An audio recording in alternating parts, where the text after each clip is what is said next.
The grand ballroom of the Metropolitan Hotel shimmered under a canopy of crystal chandeliers, casting a warm golden glow over the gathering of the city's elite. Jonathan Blake, an imposing figure at the center of attention, moved with the ease of a man used to commanding the room. But tonight something was different. As he walked through the crowd, hand in hand with his new wife, Amara, the usual admiration that followed him was now tinged with something colder, unspoken yet unmistakably present. Jonathan sensed the shift in the atmosphere the moment they entered. Eyes turned to Amara, curiosity quickly giving way to judgment. Whispers began, low, insidious, spreading through the crowd like poison. Jonathan. Vanessa Reed's voice sliced through the murmurs as she approached, a practiced smile on her lips. Her eyes, however, told a different story, sharp, appraising, and far from friendly. She extended her hand to him, then shifted her gaze to Amara, the smile faltering ever so slightly. Vanessa, Jonathan greeted her warmly, briefly taking her hand. I'd like you to meet my wife, Amara. Vanessa's eyes swept over Amara, taking in her sleek black gown and poised demeanor. But beneath the surface-level assessment was something more, a flash of disdain that she quickly concealed. What a pleasure to meet you, Amara, Vanessa said, her tone syrupy sweet. I must admit, Jonathan, I was quite surprised when I heard the news. We didn't even know you were seeing anyone. Amara smiled politely, feeling the weight of Vanessa's words. We prefer to keep our relationship private, she replied, her voice steady. Of course, Vanessa responded, her gaze flickering between them. It's just, well, such an unexpected choice, Jonathan. But then again, you've always done things your own way. Jonathan's jaw tightened slightly, but his smile remained unwavering. I've always believed in following my heart, he said, looking at Amara with a warmth that was undeniable. Vanessa's smile dimmed, her eyes narrowing almost imperceptibly. Well, I suppose that's what matters most, she said, her tone laced with a hint of condescension. Though, I imagine it will take some time for everyone to adjust. I'm sure they will, Amara replied, meeting Vanessa's gaze directly. There was no hostility in her voice, only a quiet confidence that left Vanessa momentarily speechless.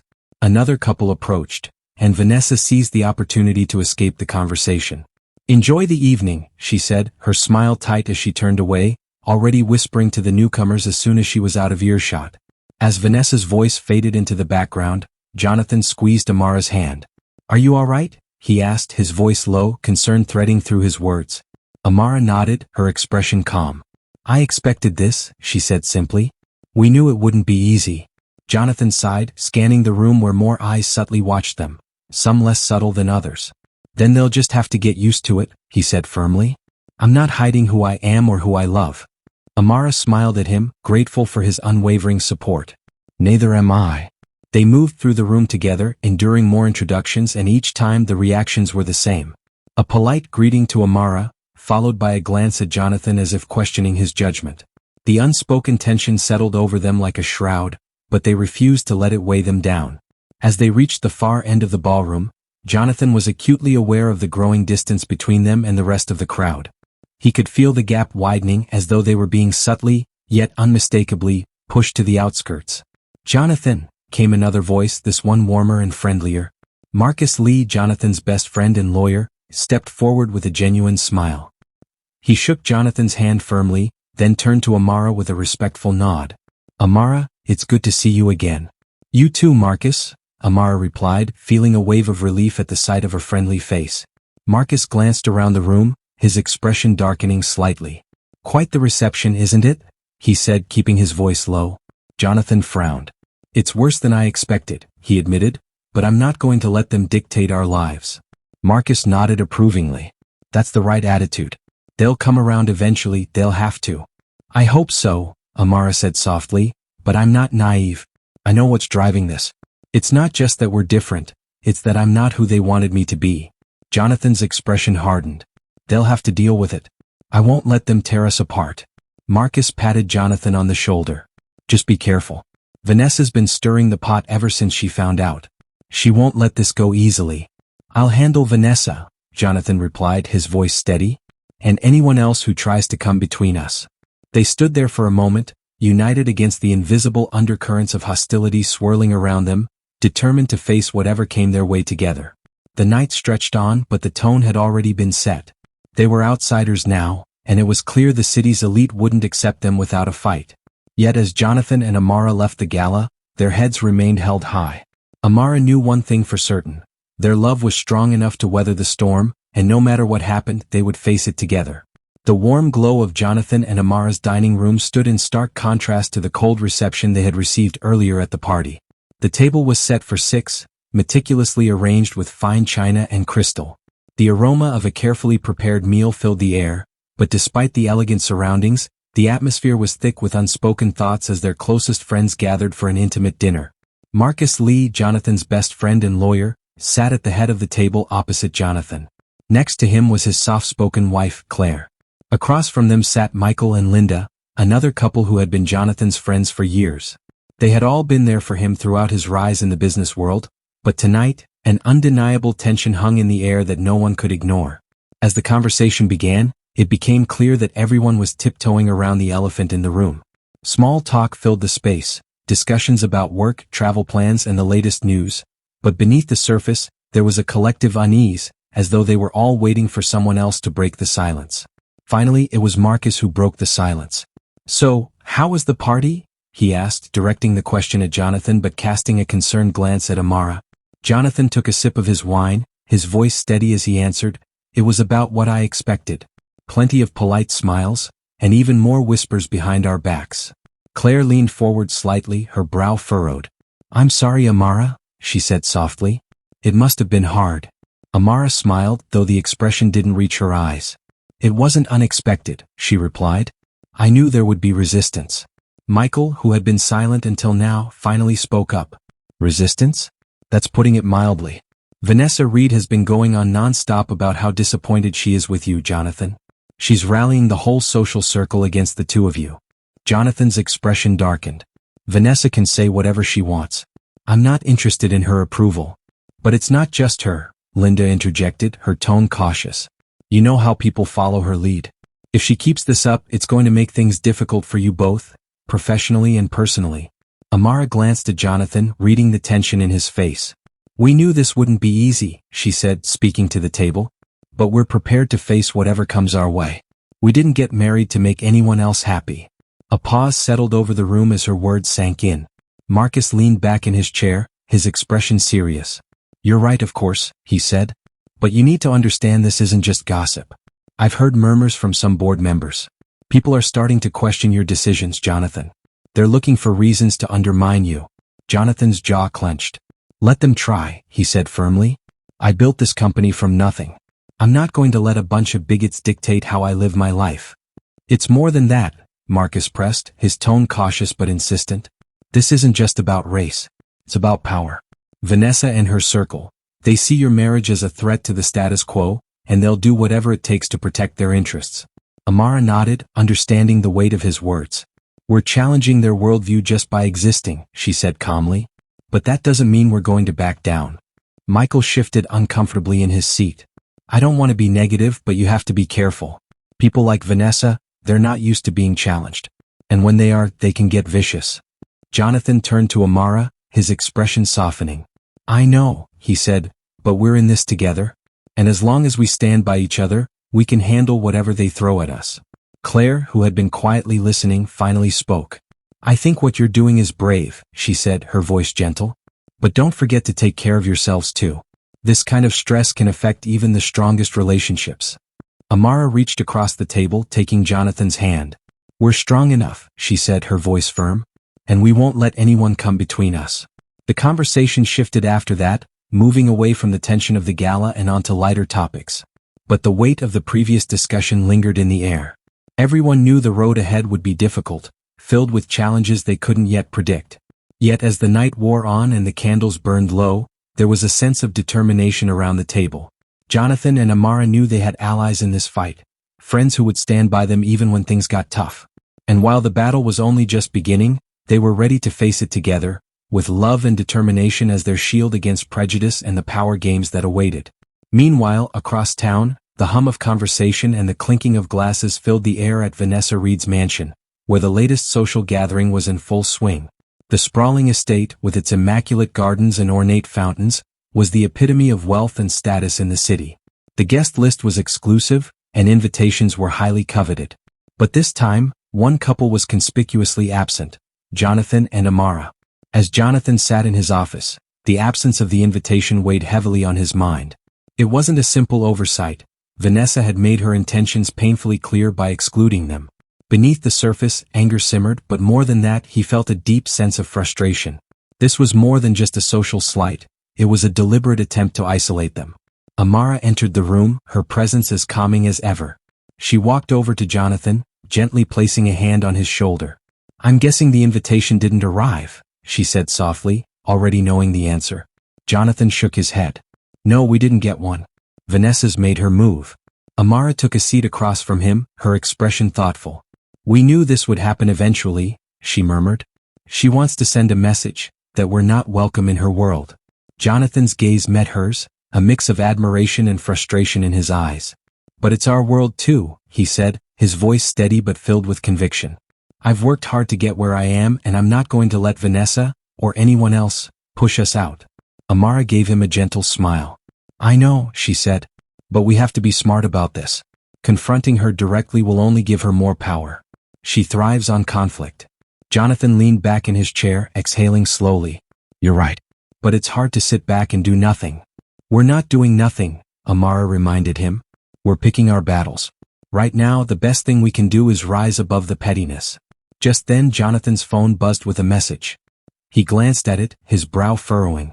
"It's Marcus," he said, his voice tense. "He's at the party?" Amara raised an eyebrow. "What does he say?" Jonathan read the message aloud. "He says Vanessa is making a big deal out of our absence. She's playing the victim, claiming it's so sad that we've chosen to distance ourselves from everyone." Amara's eyes narrowed. "She's twisting the story, making it seem like we're the ones who pulled away." "Exactly," Jonathan muttered, frustration evident in his voice. "And she's doing it in front of all the people who matter." Amara thought for a moment, then nodded decisively. "Then we need to counter this," she said, her voice resolute. "Not by confronting her directly, but by showing we're unfazed by her games. We need to keep living our lives, attending other events, and proving that we belong in this world just as much as anyone else." Jonathan considered her words, then nodded in agreement. "You're right," he said. "We can't let her see that she's getting to us." In that moment their resolve solidified. Together they would face whatever challenges Vanessa threw their way. United they would rise above the manipulation, proving their strength in the face of adversity. Later that evening, as the party at Vanessa's mansion carried on in full swing, Jonathan and Amara made their own plans. They reached out to a few of their close friends, those who hadn't attended Vanessa's gathering, and invited them over for a casual get-together the following weekend. The guest list was carefully curated, consisting of people who weren't deeply entrenched in Vanessa's social circle. By the weekend, their home was filled with the sound of laughter and conversation. Their friends gathered for a relaxed evening, and the tension from the previous week seemed almost forgotten. Amara moved gracefully through the room, engaging in conversation and making everyone feel welcome. Jonathan watched her, admiring the effortless way she connected with people. She had a natural warmth that drew others in. As the night wore on, Marcus pulled Jonathan aside, gesturing to the lively scene around them. "You did the right thing," he said. "Vanessa might have her grip on the old guard, but you're building something new here and people respect that." Jonathan nodded, feeling a sense of relief. "I just don't want to play her games," he said quietly. "We're better than that.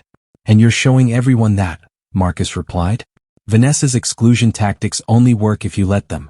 By opening your home and welcoming people in, you're proving that you won't be cornered. You're setting the terms." Jonathan smiled, grateful for Marcus's support. "I just want to live my life without all this drama." Marcus chuckled. "You're in the wrong crowd for that, my friend. But you're handling it the best way possible and people are noticing."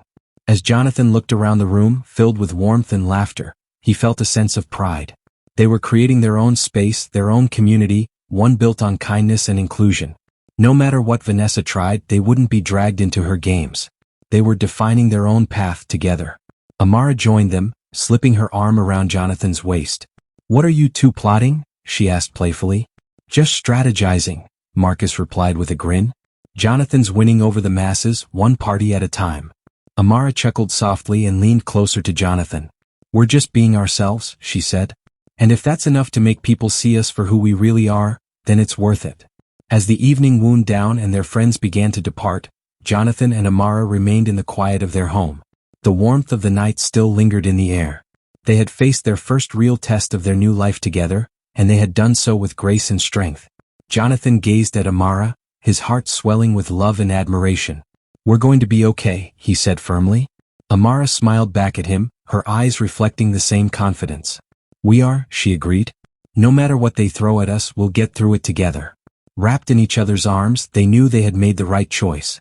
They wouldn't let Vanessa or anyone else dictate their lives. They were determined to carve out their own place in the world on their own terms. No exclusion, no whispers, no deceitful tactics could ever change that. In his office, Jonathan sought refuge among the stacks of papers that symbolized his control over the future of his company.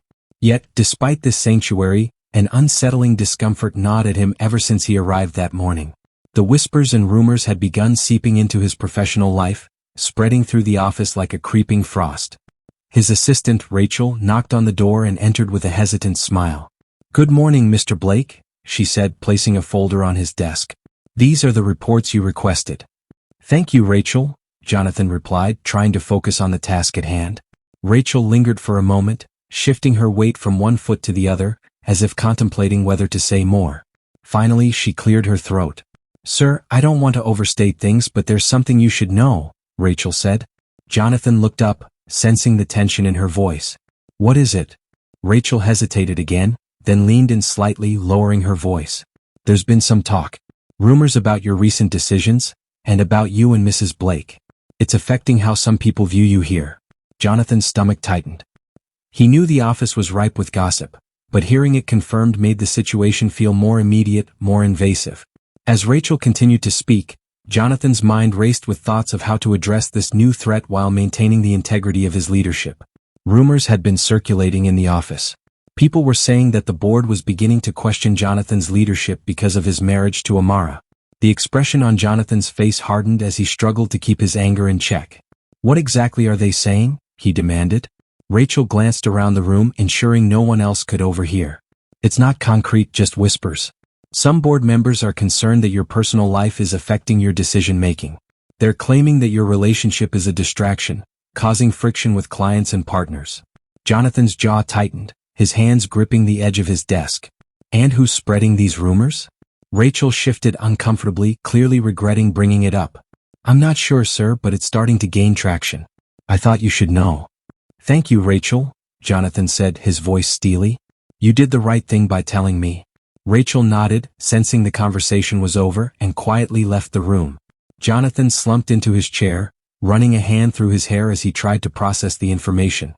He knew exactly where these rumors were coming from: Vanessa and her allies, spreading poison to undermine him at every turn. It wasn't enough for them to exclude him socially, now they were trying to destabilize his professional life as well. His phone buzzed on the desk, pulling him from his thoughts. It was a text from Amara. "Lunch today? I'm thinking Italian. A smile tugged at Jonathan's lips. The warmth of her words cut through the coldness of the rumors. "Sounds perfect," he replied. "I'll meet you at our usual spot." As he read the message, Jonathan felt a renewed sense of determination. Amid the professional turmoil and personal attacks, the simple joy of sharing a meal with Amara offered a reminder of what truly mattered. He would confront these challenges with resilience, and together with Amara, they would navigate the storm. A few hours later, Jonathan walked into the cozy Italian restaurant where they often met for lunch. The warm, inviting atmosphere was a stark contrast to the tension he had left behind at the office. Amara was already seated at a corner table, a glass of water in front of her. She looked up and smiled as he approached, but her smile faltered when she saw the troubled expression on his face. "What's wrong?" she asked as he sat down. Jonathan sighed, taking a moment to collect his thoughts. "The rumors," he said quietly. "They're spreading at the office. People are saying that the board is starting to question my leadership because of us." Amara's expression hardened. "I knew Vanessa was petty, but this is beneath even her." Jonathan nodded. "She's trying to undermine everything I've built, using our marriage as a weapon." Amara reached across the table, taking his hand in hers. "We knew this was a possibility," she said softly, "but we can't let it affect us. We need to stay strong together." Jonathan squeezed her hand, drawing strength from her calm resolve. "I know," he said, "but the idea that my personal life is being used against me like this makes me furious." Amara leaned back, contemplating their options. "Is there anyone on the board you can trust?" Someone who might give you more information. Marcus, Jonathan said without hesitation. He's always supported me. I'll talk to him and see if he's heard anything. Amara nodded. Good. And in the meantime, let's keep doing what we're doing. We need to show them that we're unwavering. As Jonathan looked into her eyes, he felt a renewed sense of determination. Amid the challenges they faced, the strength they drew from each other remained unshakable. Together, they would confront the obstacles ahead, not letting their adversaries see any sign of faltering. The warmth of the restaurant and Amara's steady presence reminded him that they had built something real and strong, something that no amount of spite or scheming could destroy. Their food arrived, but the conversation remained focused on the escalating challenges they faced. As they ate, Jonathan's phone buzzed again. He glanced at it and saw a message from Marcus. *We need to talk. Meet me after work. Jonathan's heart sank. If Marcus was reaching out, it meant the situation was worse than he had anticipated. He quickly typed a reply, agreeing to meet after lunch. Returning to the office, Jonathan's mind raced. He went through the motions of his work, but his thoughts kept circling back to the rumors, to Vanessa, and to the unsettling possibility that everything he had built was being slowly unraveled by a web of lies. The weight of the situation bore down on him as he tried to focus, knowing that the evening meeting with Marcus might reveal even more concerning developments. The thought of his achievements being undermined by deception fueled his anxiety, leaving him grappling with a sense of impending crisis. When the workday ended, Jonathan was on edge. He drove to the bar where he and Marcus had agreed to meet, a quiet, upscale spot where they could talk without being overheard. As he arrived, he found Marcus already there, nursing a drink. Jonathan took a seat, his expression grim. "What's going on?" he asked, skipping the pleasantries. Marcus looked at him, his face serious. "It's bad, Jonathan. The rumors are spreading faster than I anticipated. Some board members are seriously questioning your leadership, all because of Vanessa's influence. She's pushing the narrative that your marriage is affecting client relations and making you lose focus." Jonathan's fists clenched under the table. "And they're buying it?" Marcus nodded reluctantly. "Some of them are. They're using it as an excuse to question your decisions. There's even talk of a potential vote of no confidence if things don't improve." Jonathan's heart pounded in his chest. "A vote of no confidence? Are you serious?" Marcus nodded again. "I don't think it'll come to that just yet, but you need to be prepared. Vanessa is targeting you and she's using every trick in the book." Jonathan took a deep breath, trying to steady himself. "What do I do?" Marcus leaned forward, his voice low and urgent. "You need to get ahead of this. Show the board that you're in control, that you're focused and committed. Start rallying your allies, people on the board who support you and believe in what you're doing. Don't let Vanessa's lies go unchallenged." Jonathan nodded, his determination hardening. "I won't let this slide. I'll fight back with everything I've got." Marcus smiled, a glimmer of hope in his eyes. "That's the Jonathan I know. We'll get through this, but you need to be smart and strategic." As Jonathan absorbed Marcus's words, he felt a surge of resolve. He would confront this challenge head-on, using every ounce of his strength and intelligence to defend everything he had worked so hard to build. They spent the next hour mapping out their strategy, identifying potential allies on the board, and crafting countermeasures against Vanessa's influence. As they left the bar, Jonathan felt a renewed sense of focus and determination to protect what he had built. When he returned home that night, Amara was waiting for him, her presence a quiet strength. She listened as Jonathan recounted his conversation with Marcus, nodding thoughtfully as he laid out their plan. "We're in this together," she reminded him as they settled into the living room, the day's stress slowly melting away. "No matter what happens, we face it as a team." Jonathan pulled her close, grateful for her unwavering support. "I couldn't do this without you," he said, his voice filled with emotion. Amara smiled, resting her head on his shoulder. "And you don't have to. We'll get through this, Jonathan. We'll show them that nothing can break us." As they sat together, the weight of the rumors and the challenges ahead seemed a little lighter, their bond a little stronger.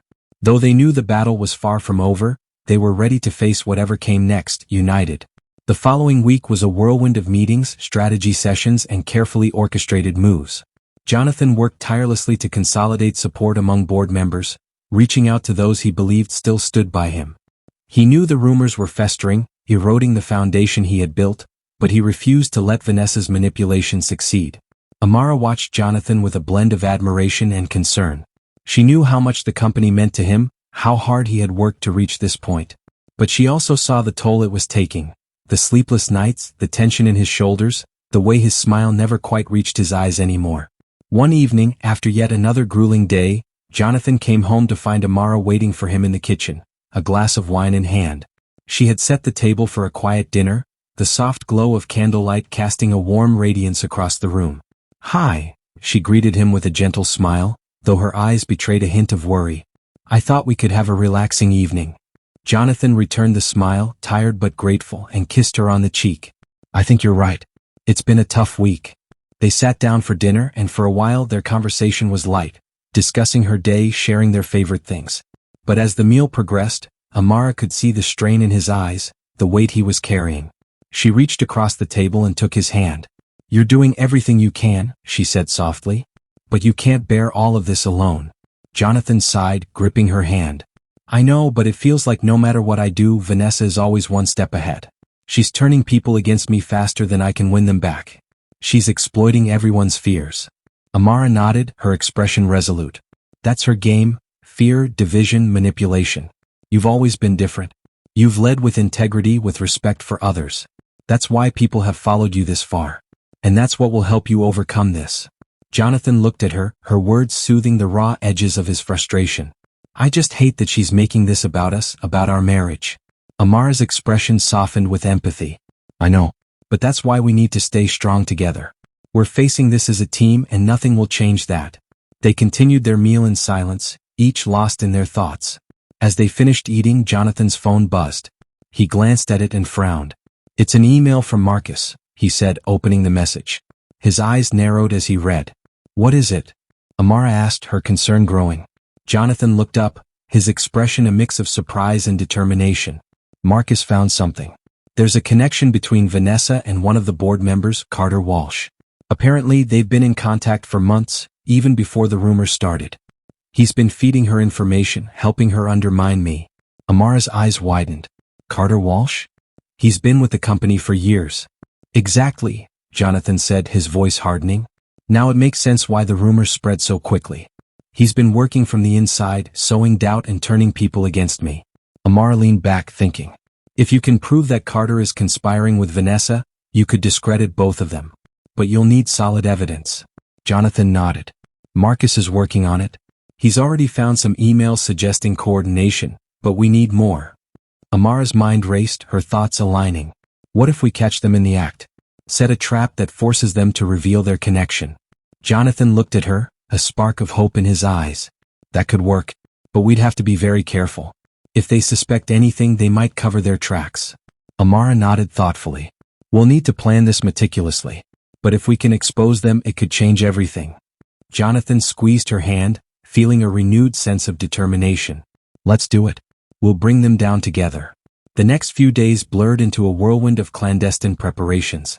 Jonathan and Marcus worked in tandem, meticulously gathering every piece of information they could while keeping their true intentions veiled. They enlisted the help of a trusted IT specialist, who would assist them in tracing emails and communications between Vanessa and Carter Walsh. At last the opportunity arose. Carter had scheduled a meeting with Jonathan under the guise of discussing a new business proposal. Jonathan, however, saw through the pretense. It was a ruse, a chance for Carter to gauge how much he knew. Determined to turn the situation to his advantage, Jonathan resolved to use the meeting as a strategic maneuver. He planned to drop subtle hints and provoke Carter into making a mistake. As the day of the meeting approached, Jonathan's anxiety simmered just beneath the surface. He knew the stakes were high. This was not just a battle for his career but a fight to protect everything he had built. When the time came, Jonathan walked into the conference room with a calm facade, but inside he was a storm of focus and resolve. Carter entered, his demeanor smooth and calculating, masking the underlying tension that Jonathan could sense. They exchanged pleasantries, but the air crackled with unspoken tension. Jonathan steered the conversation with careful precision, interjecting casual remarks that hinted at his knowledge of the situation. As they delved into the discussion, Jonathan noted the slightest flicker of unease in Carter's eyes. It was the opening he had hoped for. By subtly referencing details that only someone with insider information could know, Jonathan watched as Carter's composure began to crack. The weight of his own guilt and the fear of being exposed started to weigh heavily on Carter. Jonathan pressed on, maintaining an air of nonchalance, while his mind raced with the knowledge that this was their moment. The stakes were incredibly high and the tension between them was palpable. Carter's increasingly defensive reactions confirmed that their plan was working. Jonathan's strategy of planting misleading clues and making insinuations had succeeded in making Carter feel cornered. When the meeting concluded, Jonathan left the room with a sense of grim satisfaction. He knew that Carter had likely made a critical error, one that would expose the extent of his collaboration with Vanessa. The confrontation had been emotionally charged, but Jonathan's resolve had remained unshaken. As he walked away from the conference room, Jonathan felt the weight of the days of preparation lift slightly. Yet the battle was far from over. The real test would come when they revealed the evidence. But for now, Jonathan held on to a glimmer of hope that justice was within reach. The day of the meeting arrived and Jonathan was primed and ready. He sat in his office, the familiar surroundings offering little solace for his frayed nerves. This was the moment they had been preparing for, and he was determined to see it through. Carter walked into the office with his usual air of confidence, his demeanor as polished as ever.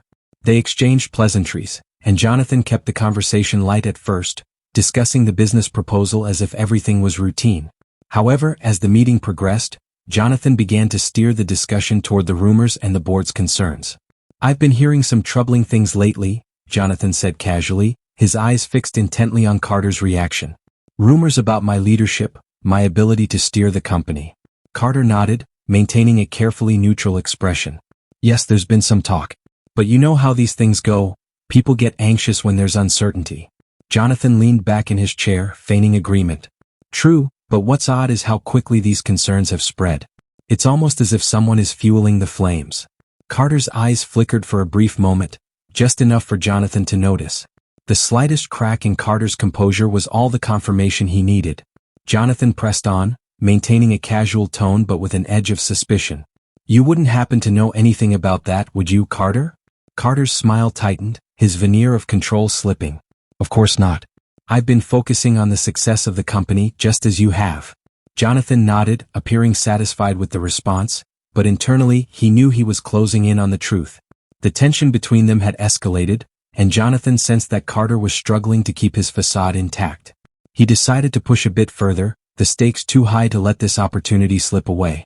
"It's also odd," Jonathan said smoothly, his eyes narrowing slightly, "that I've heard someone reached out to Vanessa Reed, someone close to the board. Do you think there's any truth to that?" For a split second, Carter's face froze, just long enough for Jonathan to catch a glimmer of fear in his eyes. "I wouldn't know about that," Carter replied, his voice a touch too quick. Jonathan's smile was calm but didn't reach his eyes. "Of course, I'm sure it's just a misunderstanding." The meeting ended shortly after, but Jonathan was certain he had rattled Carter. As soon as Carter left, Jonathan contacted Marcus, relaying everything that had transpired. "That's it," Marcus said over the phone, his voice filled with excitement. "He's scared. We've got him." In the days that followed, Marcus and the IT experts worked tirelessly, securing the evidence they needed. They traced a series of emails between Carter and Vanessa, which clearly illustrated their collusion. Carter had been feeding Vanessa information about the board and Jonathan's plans, and in return, Vanessa had been orchestrating the smear campaign. Armed with this proof, Jonathan and Marcus prepared to present their findings to the board. On the day of the meeting, Jonathan felt a tumult of nervous energy and steely resolve as he entered the boardroom. The space was filled with familiar faces, some supportive, others wary. Jonathan took his place at the head of the table, his gaze unwavering. "I've called this meeting to address the concerns that have been raised about my leadership," he began, his voice steady and commanding. "There have been rumors, doubts, and attempts to undermine the work we've done together. Today, I am here to present the truth." He gestured to Marcus, who began to project the incriminating emails onto the large screen at the front of the room. The board members leaned forward, their expressions shifting from confusion to shock as they read the damning messages. The room was filled with a tense silence as the weight of the revelation sank in, marking a pivotal moment in Jonathan's battle to clear his name and reclaim his position. Asterisk as you can see, asterisk, Jonathan continued, his voice resolute as he pointed to the projected emails. Asterisk, these messages clearly show a coordinated effort between Vanessa Reed and Carter Walsh to destabilize our company and undermine my leadership. This isn't just about me, this is an attack on everything we've built together. Asterisk. The room fell into a heavy silence as the board members absorbed the damning evidence. Carter, who had been seated at the far end of the table, appeared visibly shaken. His usual air of confidence had evaporated, leaving him pale and defensive. An older board member named Robert broke the silence, his voice laced with anger. This is unacceptable, Carter. You've betrayed our trust and jeopardized the future of this company. He turned to the others, his tone firm. I move that we remove him from the board immediately. A murmur of agreement rippled around the table. The motion was swiftly supported by the majority, and Carter's fate was sealed. Carter stood up, his face flushed with humiliation. You don't understand, Vanessa, she's... His protest was cut short as the board members turned their backs, dismissing his desperate pleas. Carter was quickly escorted out of the room, his voice fading as the door closed behind him. As the door clicked shut, Jonathan felt a surge of relief wash over him. The truth had emerged and Vanessa's influence had taken a significant blow. Robert turned to Jonathan, his expression serious but respectful. Jonathan, we've always valued your leadership, Robert said. What happened here today only reinforces our commitment to you. You have our full support. The other board members nodded in agreement, their faith in Jonathan visibly restored. He smiled, a renewed sense of purpose brightening his features. Thank you, Jonathan said, his voice thick with gratitude. I promise to continue leading this company with the integrity and vision that we all hold dear. The room was filled with a sense of resolution and solidarity as Jonathan prepared to move forward, ready to face new challenges with the unwavering support of his colleagues. As the meeting concluded and the board members began to disperse, Marcus clapped Jonathan on the back with a grin. We did it, John. We turned the tide. Jonathan nodded, his thoughts already shifting to the challenges ahead. This is just the beginning, Marcus. We dealt with Carter, but Vanessa is still out there. We need to stay vigilant. Marcus's smile faded slightly, but he agreed with a nod. You're right. But for now, let's savor this victory. You earned it. Jonathan left the conference room feeling lighter than he had in weeks. The rumors, the doubts, the fear, they had all been a heavy burden, but now they were beginning to lift. As he drove home that night, a sense of hope, long absent, began to reawaken within him. When he walked through the door, Amar was there to greet him, her smile as radiant as ever. How did it go? She asked, though she could already see the answer in his eyes. Jonathan pulled her into his arms, holding her close. We did it. We exposed them. Carter is out and the board is back on our side. Amar embraced him tightly, relief washing over her. I knew you would. You're stronger than they give you credit for, John. They spent the evening celebrating, the tension of the past weeks finally starting to dissolve. As they enjoyed the moment together, the weight of their recent struggles seemed to lift, replaced by a renewed sense of unity and hope for the future. As they sat together, discussing their plans for the future, Jonathan was acutely aware that challenges still lay ahead. Vanessa was still out there and she wouldn't surrender easily. But for the first time in a long while he felt prepared. With Amar by his side and the truth on their side, he knew they could face whatever came next together. The aftermath of the board meeting spread swiftly through the upper echelons of the city's elite, much like a wildfire consuming dry brush. Within days, whispers had shifted from questioning Jonathan's competence to condemning Carter's disgrace and Vanessa's sinister influence. Yet, while the professional threat was contained, the social storm was just beginning to brew. Jonathan and Amar decided to attend a charity gala hosted by one of the city's most prominent families. The event, held at a grand hotel in the heart of the city, promised to be a dazzling affair. A parade of luxurious gowns, high society glitter, and champagne flowing like water. But beneath the veneer of opulence, both Jonathan and Amar knew the true purpose of their attendance: to confront those who had spread the venomous rumors and to reclaim their place in a world that had tried to exclude them. As they prepared for the evening, Jonathan couldn't shake the feeling of apprehension mixed with resolve. This gala, with its air of pretense and elegance, was the perfect stage for their next act. Here, in the midst of the city's elite, they would face the faces of those who had sought to undermine them, standing firm in their truth and showing that they were not easily shaken. When they entered the luxurious ballroom of the hotel, all eyes turned to them.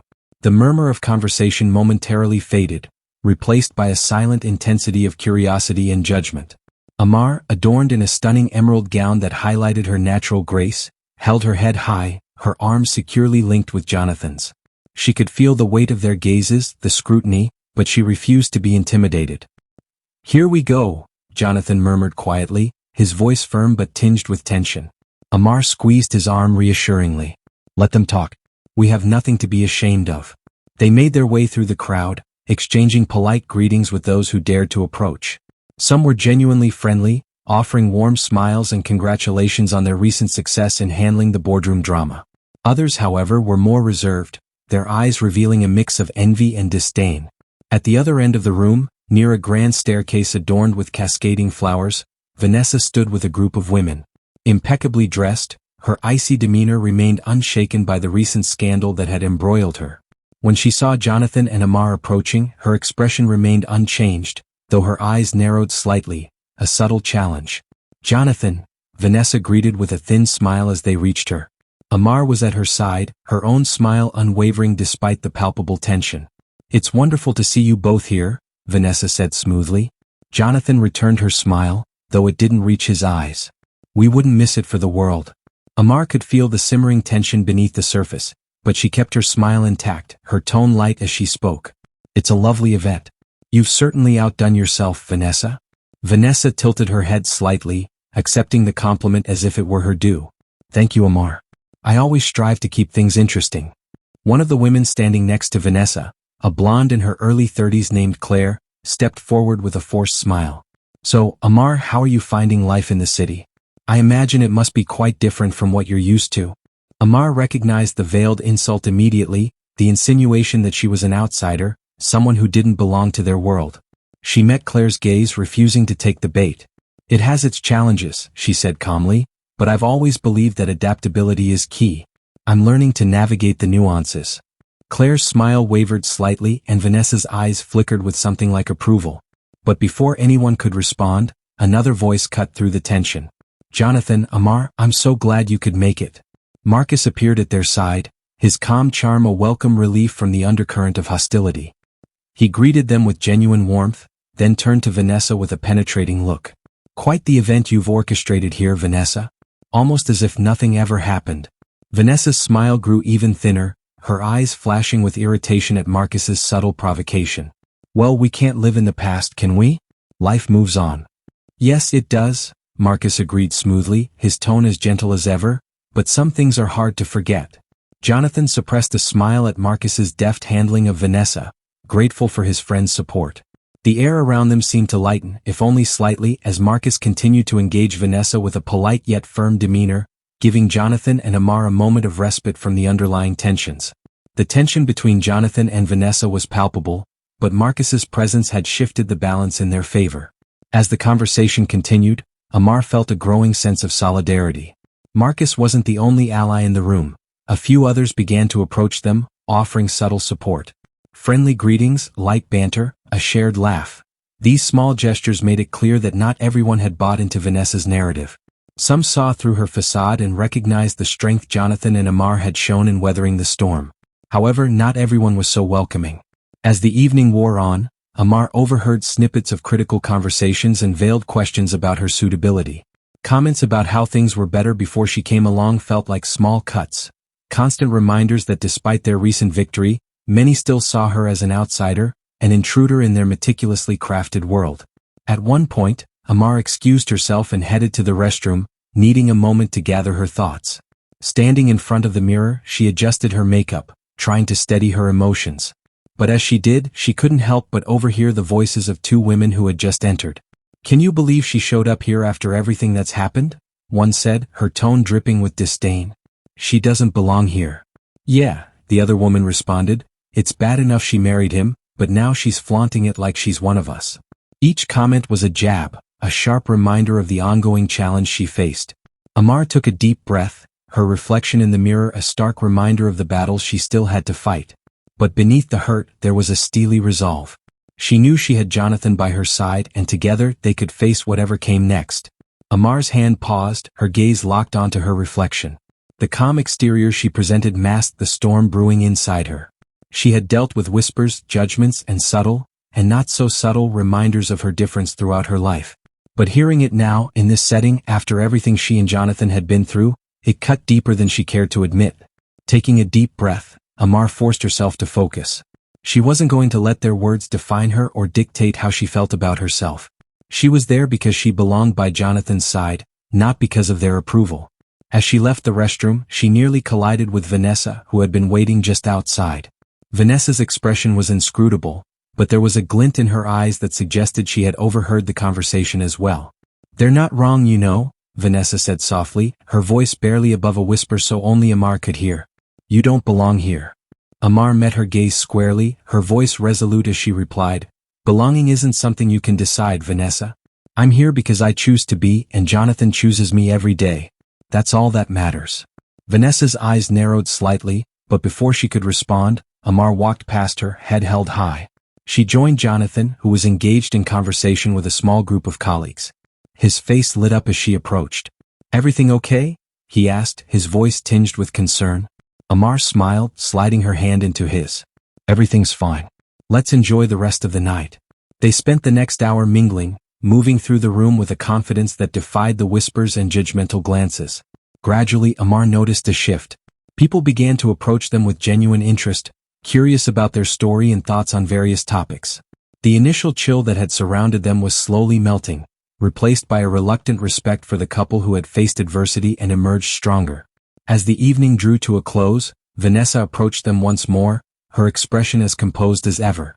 "Well, it seems you've made quite an impression," she said, her tone neutral but carrying an unspoken edge. Jonathan met her gaze steadily. "We're just being ourselves, Vanessa. That's all we've ever done." Vanessa's smile was cool. "Indeed. But remember, Jonathan, people have long memories and the social landscape is constantly shifting. Today's victory doesn't guarantee tomorrow's success." Jonathan responded with a cold smile of his own. "We're fully aware, Vanessa. And we're prepared for whatever comes next." Vanessa's gaze shifted to Amar, who met her stare unflinchingly. After a moment, Vanessa inclined her head slightly, a silent acknowledgement of the unspoken battle that had been fought and for now won. As Vanessa drifted away, Amara released a breath she hadn't realized she was holding. Jonathan squeezed her hand gently, offering a reassuring smile. "We did well tonight," he murmured. Amara nodded, feeling the tension slowly melting away. "Yes, we did. But it's not over, is it?" Jonathan's expression grew contemplative. "No, it's not. But we are stronger now. We've shown them that we won't be pushed out." As they exited the party and stepped into the cool night air, Amara felt a wave of calm wash over her. The road ahead remained uncertain and the challenges were far from over, but for the first time she felt genuinely prepared to face whatever came next. Hand in hand they drove home, the city lights twinkling in the distance. Amara knew that no matter how fierce the social storm became, they would weather it together. Their bond was stronger than any judgment or prejudice, and their love more powerful than any bias. The next morning, Jonathan and Amara awoke to a city still buzzing from the gala's aftermath. As expected, media coverage was intense, with articles scrutinizing every detail, from the guest list to the outfits and of course, the subtle but palpable tension among the elites. Jonathan was accustomed to the spotlight, but this time he sensed a shift in the narrative. The articles were surprisingly sympathetic, portraying him and Amara as a couple who had faced undue adversity with grace and resilience. The change in tone was both a relief and a testament to their strength. They had emerged from the storm not just intact, but with their dignity and love intact, ready to confront whatever lay ahead. During breakfast, Jonathan scrolled through his phone, reading the latest headlines. Amara, sipping her coffee, noticed his slight smile. "Good news?" she asked, her tone curious. "It seems the media is finally seeing things our way," Jonathan replied, showing her one of the articles. "They're highlighting how we've handled everything, and even some of our critics are softening their stance." Amara skimmed through the article, nodding in agreement. "That's a relief. But we both know Vanessa won't just let this slide." Jonathan's expression darkened at the mention of Vanessa. "You're right. She's been unusually quiet. I'm sure she's already plotting her next move." Just then Jonathan's phone vibrated with a new notification, an urgent email from Marcus. He opened it quickly, his frown deepening with each line. "What's wrong?" Amara asked, noticing the shift in his demeanor. "Marcus just found out that Vanessa is planning an exclusive event next week, an intimate luncheon with some of the city's most influential people," Jonathan explained. "It's being billed as a charity event, but Marcus suspects it's more than that. He believes she's using it to rally support and undermine us once again." Amara set her coffee cup down, her mind racing. "We can't let her reclaim control of the narrative. We need to be there." Jonathan nodded. "The event is by invitation only, and we haven't been invited so far. We'll have to find another way to attend." Amara's resolve hardened. We can't let her manipulate the situation behind closed doors. We'll figure out a way to be there and make sure our side of the story is heard. The days that followed were a whirlwind of preparation. Jonathan and Amara, working closely with Marcus, strategized tirelessly to figure out how they could gain access to Vanessa's event. It wasn't just about infiltrating the luncheon. It was crucial that they had a voice in any discussions that might unfold. They knew Vanessa would seize this opportunity to sway public opinion back in her favor, and they couldn't afford to be caught off guard. Marcus managed to secure a last-minute invitation for Jonathan, posing as a potential donor. Amara, however, would have to remain outside due to the strictly limited guest list that both she and Jonathan were aware of. It was a risky move, but there was no alternative. The luncheon was held at an opulent estate on the outskirts of the city, a place where power and wealth converged behind high gates and meticulously manicured gardens. Jonathan arrived, impeccably dressed in a tailored suit, his demeanor calm but watchful. As Jonathan walked through the grand entrance, he quickly assessed the room. The city's elite were gathered, business magnates, politicians, socialites, all orchestrated under Vanessa's meticulous planning. Vanessa herself was stationed near the entrance, greeting guests with her trademark cold charm. When she spotted Jonathan, her smile remained intact, but there was a flicker of surprise in her eyes. She hadn't expected him to show. "Jonathan," Vanessa said smoothly, extending her hand. "I didn't expect to see you here." Jonathan took her hand firmly, meeting her gaze with equal composure. "I wouldn't miss this. It's always a pleasure to support a good cause." Vanessa's voice held a subtle challenge. "I'm sure you'll find today's discussions quite enlightening." Jonathan's smile carried a hint of steel. "I'm certain I will." The luncheon unfolded predictably, with speeches about philanthropy and ample opportunities for networking. Yet Jonathan could feel the underlying tension in the room, the unspoken power dynamics at play.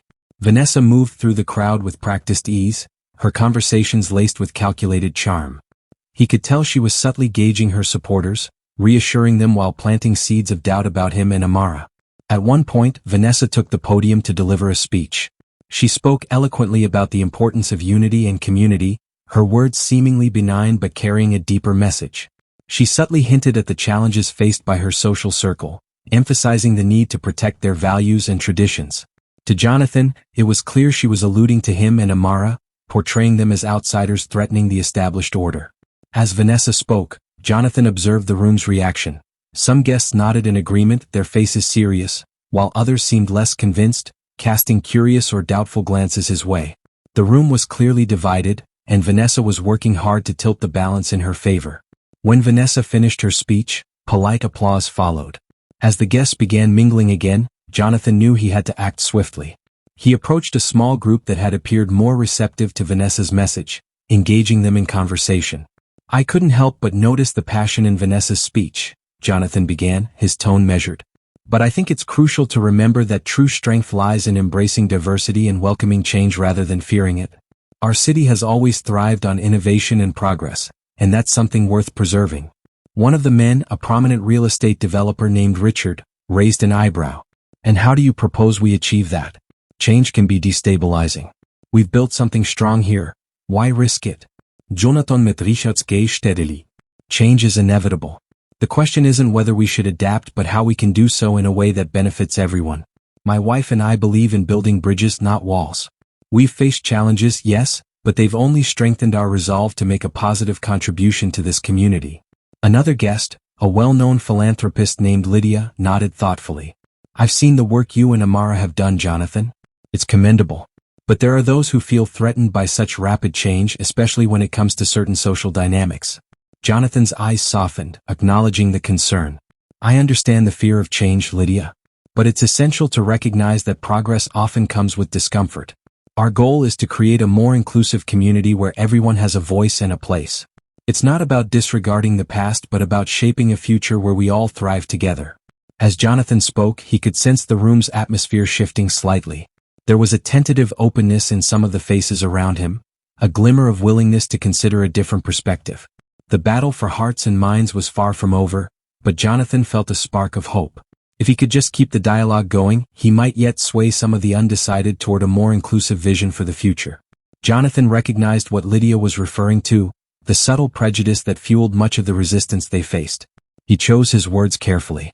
"I understand those concerns, Lydia, But I believe the true measure of a community's strength is how it treats those who are different and embraces new perspectives. That's what will keep us strong in the long run." As the conversation continued, Jonathan could see his words starting to resonate. Richard, Lydia, and a few others appeared to be reconsidering their positions, their expressions softening. However, Jonathan knew this was only the beginning. Vanessa's influence was deep-rooted, and it would take more than one conversation to undo the damage she had done. Outside the property, Amar waited in the car, her mind racing. She knew Jonathan could handle himself, but she hated being sidelined from the action. She was used to standing by his side, supporting him in every way she could. As the minutes ticked by, her restlessness grew, her thoughts drifting to Vanessa and what she might be planning next. Suddenly, her phone buzzed with a message from Marcus. "Keep an eye on the media tonight. Vanessa is pulling strings." Amar's heart sank. If Vanessa was manipulating the media, it meant whatever happened at the luncheon could be spun to her advantage. They needed to be ready to counter any narrative Vanessa might craft. When Jonathan finally emerged from the property, Amar could tell from his expression that the lunch had been tense but productive. He shared details about the conversations he had, the progress made with some of the guests. But when she showed him Marcus's message, his face hardened. "She's already making her move," Jonathan said, his voice grim. "We need to be prepared." Amar nodded, her resolve strengthening. The battle was far from over, and they would have to stay vigilant to combat Vanessa's machinations and protect the progress they had made. Together, they would face whatever came next, united against the challenges that lay ahead. That night, as Jonathan and Amar sat together in their living room, watching the news coverage of the luncheon, their worst fears were confirmed. Several news outlets had already published stories with headlines suggesting a rift within the city's elite, subtly scrutinizing Jonathan and Amar's unconventional marriage and their approach to business. It was clear that Vanessa had wasted no time in trying to regain control of the narrative. Jonathan and Amar were prepared.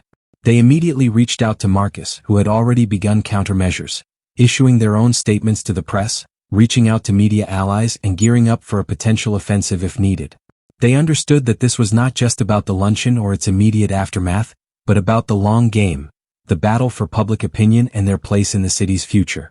As they worked late into the night, strategizing and planning their next moves, Amar felt a familiar resolve taking over. Vanessa might have made her move, but this wasn't over.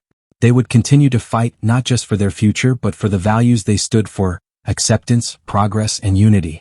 Jonathan looked at Amar, his expression steely with determination. "We've come too far to let her win now." Amar nodded, her voice resolute. "We're in this together, John. We always have been."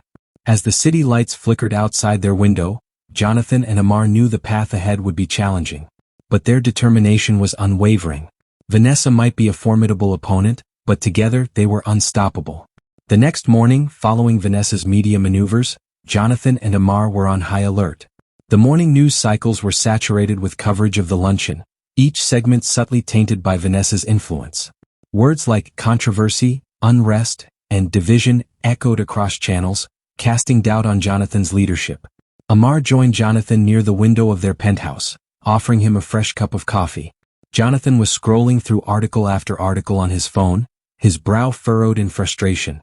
"Any luck?" Amar asked, though she could see the answer in Jonathan's expression. "Not as much as we hoped," Jonathan replied, his voice tense. "Vanessa has the upper hand right now. They're spinning the story she fed them, painting us as the outsiders stirring up trouble." Amar took a deep breath, letting her frustration settle before she spoke. "We need to shift the narrative. If we can rally the right people and get them to speak up on our behalf, it could turn the tide." Jonathan nodded, absorbing her words. "You're right. We need to reach out to our allies, those who believe in what we're trying to achieve. But it will take more than a few phone calls. We need to be strategic." They spent the rest of the morning mapping out their next steps. They compiled a list of key allies, business leaders, community organizers, and influencers who had supported them before or could be swayed to their side.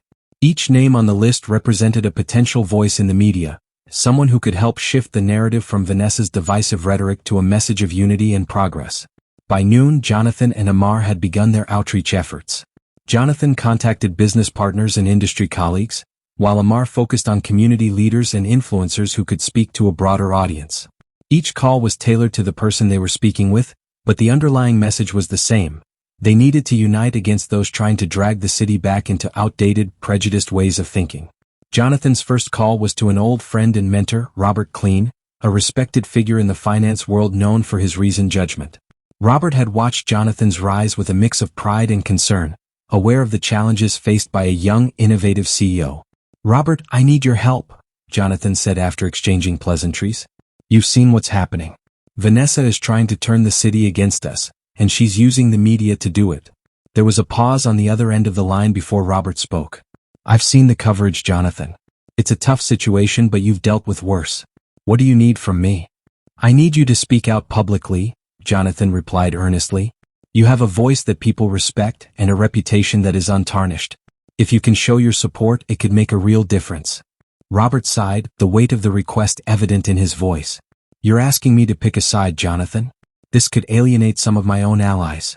"I understand," Jonathan admitted, "but I wouldn't ask if it weren't crucial. This isn't just about Amara and me, it's about standing up against the kind of thinking that holds us back. We need to move forward, not be dragged back into the past."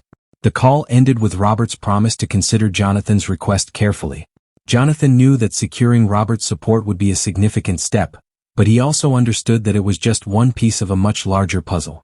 They had to continue rallying their allies and shifting the narrative if they were to overcome Vanessa's machinations and foster a more inclusive future for the city. There was a long silence before Robert finally spoke. "All right, Jonathan, I'll do it. But be prepared. This won't be easy. Vanessa won't take this lying down." Jonathan thanked him, feeling a slight weight lift from his shoulders. It was a start. Meanwhile, Amar was on the phone with Carmen Morales, a well-known activist and founder of a nonprofit focused on racial justice and community empowerment. Carmen had a substantial following, and her support could significantly sway public opinion.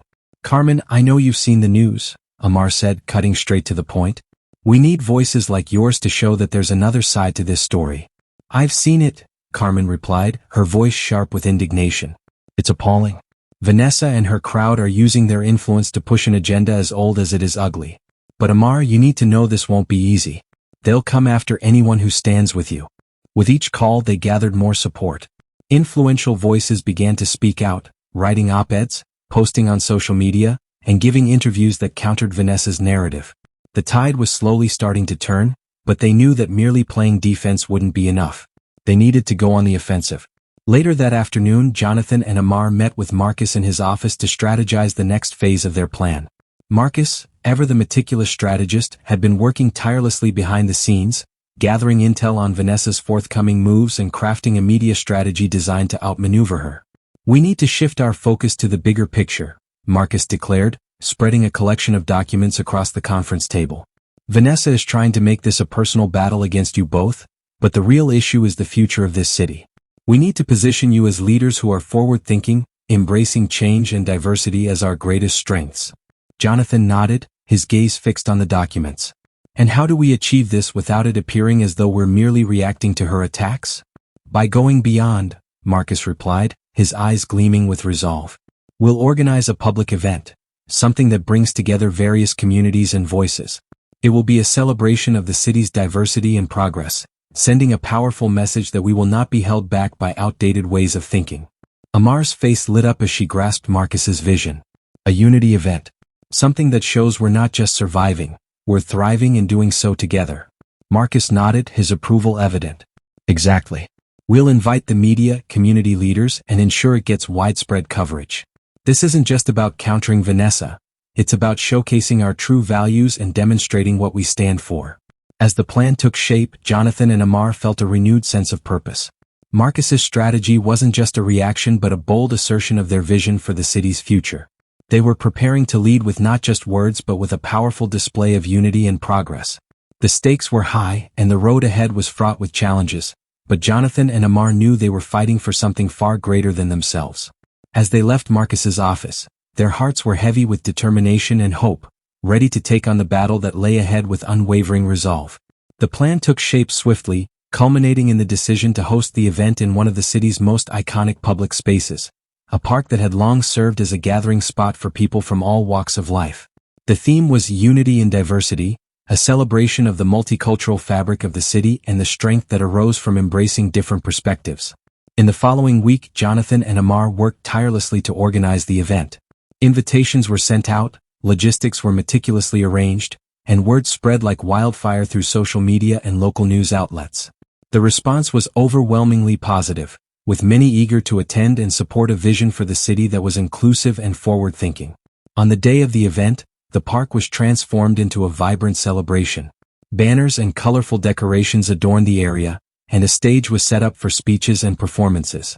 Food stalls offered a rich variety of cuisines, reflecting the diverse cultural heritage of the city. The atmosphere was festive, yet underscored by a palpable sense of purpose, a collective determination to champion the values that Jonathan and Amar had passionately advocated. As the crowd began to gather, Jonathan and Amar walked through the park, greeting participants and soaking in the electrifying energy around them. They spotted familiar faces, friends, colleagues, and community leaders who had rallied behind them, but they also encountered many newcomers, inspired by their messages of hope and inclusion. The sight of people uniting in support of a shared vision filled Jonathan's heart with a profound sense of belonging and resolve. Each smile, every word of encouragement, reinforced their commitment to not just survive but thrive as a community. As they moved through the crowd, hand in hand, they felt an unshakable bond with everyone present, ready to stand together against the divisive forces that sought to undermine their mission. Today wasn't just about them. It was about the promise of a brighter, more inclusive future for all. When it was time for the speeches, Jonathan stepped onto the stage, taking a moment to absorb the sea of faces that represented the city's diversity.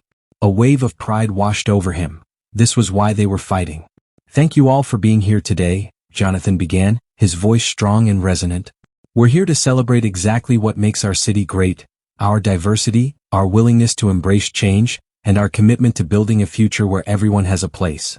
In recent weeks, there's been a lot of talk about division and the challenges we face. But I believe that these challenges are what will make us stronger, as long as we face them together." The crowd erupted in applause, and Jonathan paused to let the moment sink in. "My wife and I have faced our share of obstacles, and we know we're not alone. Many of you have also experienced prejudice, exclusion, and resistance to change. But we are here today to declare that those days are behind us. We are moving forward, and we are doing it together." Amar joined him on stage, drawing another wave of applause. Grabbing the microphone, her voice brimmed with passion. "This city is our home, and it belongs to all of us. It's a place where differences are not just tolerated but celebrated. We're not just building a future for ourselves, we're creating one for everyone who believes in the power of unity and the strength that comes from standing together." As they finished their speeches, the crowd's applause was deafening.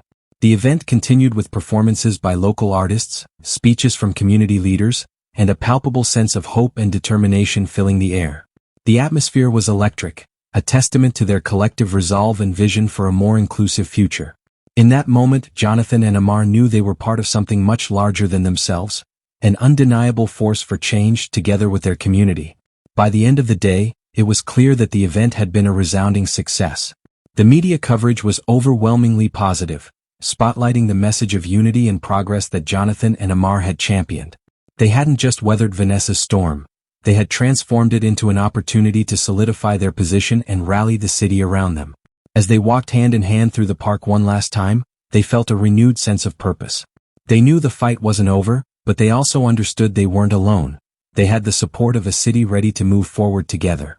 Following the Unity event, the atmosphere buzzed with a revitalized sense of optimism that Jonathan and Amar had worked tirelessly to cultivate.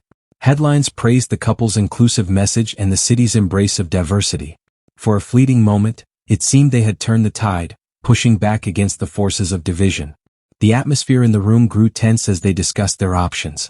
Marcus suggested hiring a crisis management team to handle any potential fallout, as well as legal counsel to prepare for any false accusations that might arise.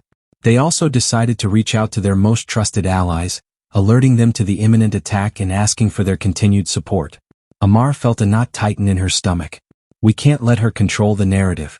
We need to be proactive, not reactive." Jonathan nodded, determination etched on his face. "We have to stay ahead of her. We'll confront whatever she throws our way with the truth and with our allies by our side." As they formulated their strategy, a sense of resolve enveloped the room. They knew the fight ahead would be challenging, but together they were ready to defend their values and their future against Vanessa's insidious tactics. As the meeting wrapped up, Jonathan's mind raced. He had always known that Vanessa was relentless, but this level of vengeance was beyond anything he had anticipated. He glanced at Amara, who was lost in thought, her brow furrowed with concern. "How are we going to get through this?" Jonathan asked, placing a reassuring hand on her shoulder. "We've faced worse and come out stronger." Amara nodded, though her expression remained troubled. "We need to be prepared for anything, Jonathan. Vanessa isn't just trying to ruin us, she's aiming to dismantle everything we've built." In the days that followed, the tension was palpable. Jonathan and Amara's team worked around the clock, bracing themselves for the worst. Every move Vanessa made was scrutinized, every rumor chased down. Yet, concrete information was scarce. Vanessa's plans remained shrouded in secrecy, creating an atmosphere of dread that hung over their operation. Then, on the 5th day, it happened. Early in the morning, while Jonathan and Amara were at home, the first bombshell dropped. A well-known tabloid published an explosive article accusing Jonathan of insider trading, an allegation that, though entirely fabricated, was supported by forged documents created by Vanessa's team. The piece was rife with scandalous details, painting Jonathan as a corrupt CEO who had exploited his position to line his pockets at the expense of his investors. As Jonathan read the article, disbelief coursed through him, quickly turning to rage. He felt the weight of the accusations pressing down on him like a vice. This was not just a personal attack, it was a direct assault on everything he and Amara had worked for. In that moment he knew they had to fight back, not only for their own integrity but for the future of their vision, a future threatened by the very lies that sought to destroy them. Within hours, the story spread like wildfire. Other media outlets picked it up and social media exploded with speculation. Vanessa's supporters fanned the flames, sharing the article with glee and adding their own embellishments. The narrative that Jonathan and Amara had worked tirelessly to build was suddenly under siege. Jonathan sat at his desk, staring at the news article on his screen. His phone vibrated incessantly with calls and messages, but he ignored them, focusing instead on the words in front of him. It felt surreal, as if he were reading about someone else, not about the life he had built with integrity and hard work. Amara entered the room, her face pale. "The phones won't stop ringing. Our investors are in a panic, and the board wants an emergency meeting." Jonathan nodded, his jaw clenched. "I expected this, but it still feels like a punch to the gut. We need to act fast before this spirals out of control." They rushed to the office, where Marcus was already coordinating the crisis response. The legal team was drafting a statement to deny the accusations, and the crisis management team was working on a plan to counter the narrative. But the damage had been done. Vanessa had successfully planted a seed of doubt in the public's mind, and it would take monumental effort to uproot it. As the day wore on, the pressure mounted. Investors threatened to withdraw, and the company's stock price began to plummet. The board of directors, alarmed by the potential fallout, demanded answers. Jonathan spent hours on the phone trying to reassure them, but he could feel their discomfort growing. Meanwhile, Amara focused on reaching out to their allies. She called Carmen Morales, Robert Klein, and others who had supported them in the past, pleading for their public backing in the face of these accusations. Yet even as they expressed their willingness to help, there was a palpable hesitation in their voices, a fear that they too might be pulled into the scandal. Late that night, after a grueling day of damage control, Jonathan and Amara sat in the living room, utterly exhausted. The house, usually a sanctuary, felt oppressive, weighed down by the events of the day. "This is worse than I imagined," Amara murmured, her voice tinged with despair. "She's trying to destroy everything." Jonathan took her hand, squeezing it gently. "We will fight back. We'll clear our names and show everyone the truth, but it's going to be a long battle." As they sat in silence, the gravity of their situation pressed heavily upon them. Both understood that their struggle against Vanessa had entered a darker phase. The unity they had celebrated just days ago now felt fragile, threatened by the power of lies and manipulation. Yet, despite the overwhelming odds, Jonathan and Amara were resolute in their determination to stand firm. They had come too far and fought too hard to let Vanessa's schemes dismantle everything they had built. The battle for their reputation, their company, and their future had only just begun. The following morning, the city awoke to an atmosphere of uncertainty. The scandal unleashed by Vanessa continued to dominate the news cycle, and Jonathan and Amara's reputations hung in the balance. Rather than retreating, they resolved to confront the crisis head-on, aware that this could be their last chance to turn the tide. The day began with a tense board meeting. Jonathan and Amara sat at the head of the table, facing increasingly anxious board members. Some looked visibly shaken, their confidence in Jonathan's leadership wavering under the relentless media assault. Jonathan spoke first, his voice steady but laced with urgency. "I understand your concerns and I want to address them directly. The accusations against me are completely unfounded. They are part of a coordinated attack designed to undermine everything we've built. But we will not let them win. A middle-aged board member with graying hair leaned forward. Jonathan, the evidence they've presented is compelling, even if it's fabricated. The damage is done.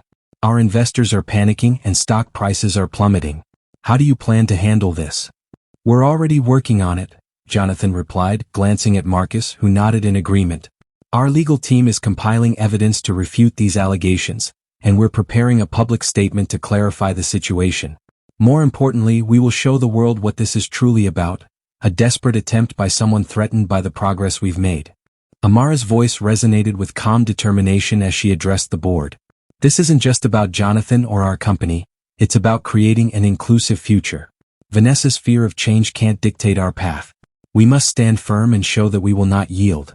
Her words ignited a shared resolve among the board members, uniting them in the face of adversity.